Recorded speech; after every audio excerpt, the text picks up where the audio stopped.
What up? It's Jimmy from odds.com. This is a clip from our big NCAA tournament breakdown of the West region. To check out the entire show, hit the link at the bottom of the screen. It's available exclusively on odds.com. We move on to 7:25 Eastern, a tricky game with two teams that have lost more games than they have won of late. Number 9 seed Missouri Tigers, 16-9 versus number 8 seed Oklahoma Sooners, 15-10. We're at Lucas Oil Stadium in Indianapolis, Indiana. We have Missouri. Where are you? What's wrong with me? There we go. We have Missouri opening up as 2-point dogs. This total opened up at 141 and is down to 140.5 at a few books. Other books are keeping the 141. Missouri lost to Arkansas in the SEC quarterfinal 70-64. It was their sixth loss in 9 games. They're led by guards Drew Smith and Xavier Pinson, who each averaged 14.1 points per game. Pinson dealing with a tailbone injury, but is listed as probable to play. The other Tiger averaging double digits, 6'10" senior Jeremiah Tillman, who averages 12.3 points, 7 boards. The Tigers score 73.6 points per game, hit 44.9% from the field, 32% from 3, 69.8 from the foul line. Oklahoma lost to Kansas City in the Big 12 quarterfinals. They were down 35-15 at the half before staging a second-half comeback to make the score respectable. They've lost 5 of 6. They're led by senior guard Austin Reeves, who averages 17.7 points, 5.7 boards, 4.7 assists. Devion Harmon and Brady Manick also average double digits for the Sooners. They score 74.8 points per game, hit 44.2 from the field, 33.8 from 3, and 74.4% from the stripe. Tricky spot here, Max. Missouri Tigers, Oklahoma Sooners. Take it away. Jim, I think that it definitely is a tricky spot. I think that this is a spot where it's hard to make a move, but you're going to have to pick one side. You're going to have to go with it.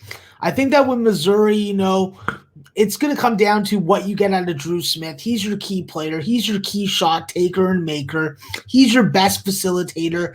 And he's your best guy to really force a change of pace and tempo within the game. He's definitely capable of picking your pocket and getting out in transition and scoring a bucket when you think that you're safe and ready to go. Converts 80% of the free throw line, so really he's your most trustable guy in late game situations as well.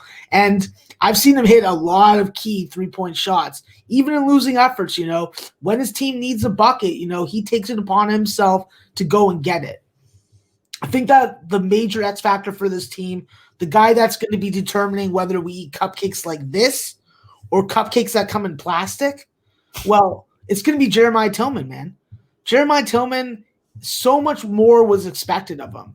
With his ability to rebound the basketball, his rim protection, his help defense swatting, his pass deflecting, his ability to convert at the free throw line is just pitiful, you got to improve these areas. You're going to be targeted, and if you want to be on the floor at the end of games, then prove to Quanzo Martin that you should. This is a guy that definitely, when he's on point in first halves, getting into the flow early, he's going to convert a ton of high percentage shots.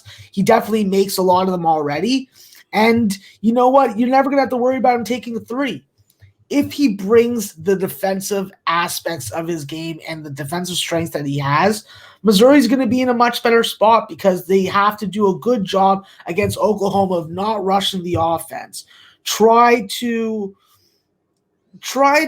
not make it a 3-point shooting game because that's not their strength. They have lots of good guys that they can roll off ball screens, that they can throw in the pick and roll. They do a good job of sharing the basketball. But listen, outside of Drew Smith, you need to convert your free throws. And even though you're getting to the line on a volume basis, you're still leaving points there and still costing you money and still costing you wins. So I think that, listen, if you can take the shooting strength from their opponent away, which that is something that they've been consistently able to do, you're going to have a easier time against Oklahoma. But I just don't know about this. I just don't know about this Missouri team. They're not playing great basketball.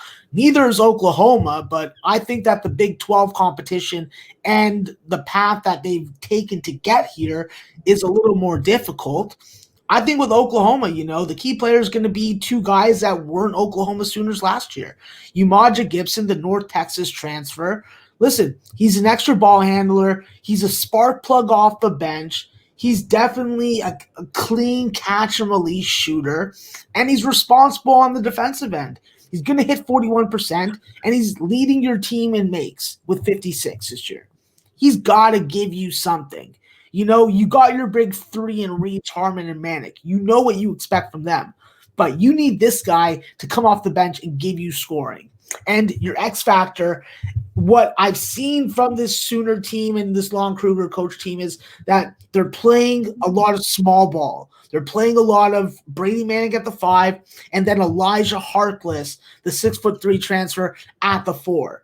Harkless is definitely not your best candidate on paper, but when you watch him play the position, you watch how he maneuvers inside the lane to get in good position, to get on the glass, you know what? He really negates some of his size disadvantages.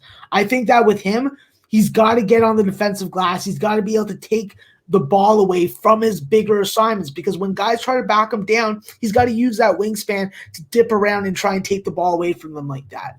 And on the offensive end, he's going to give you a little bit of everything. You want just a bit of everything. And with him performing and giving you more on the defensive end, I got to be looking at Oklahoma in this spot. I'm not going to take them as an official show pick, Jim, but I do lean towards them.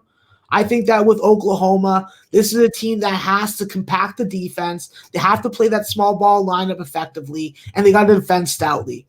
If they get their best defensive efficiency effort, are able to slow the tempo down defensively and make it hard to score inside while disrupting Missouri's flow, I think this game stays under.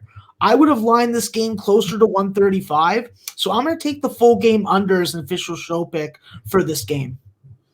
Let's quickly line shop for you and get you the best line that we can. We have 141. Can we do better than that? 141 and 140.5. And it looks like it is 141 at minus 110. Is that fine? Yeah, that works for me, bud. I got 6 points of value or 5 points of value on that line, so wow, no question there. I found a 141.5, but it's minus 118. No, thank you. Okay, 141 under 141.5. Wow, that's a lot of value. Oh, excuse me, under 141 at minus 110, and that was available at circa. At 365. Let's just give you circa for that.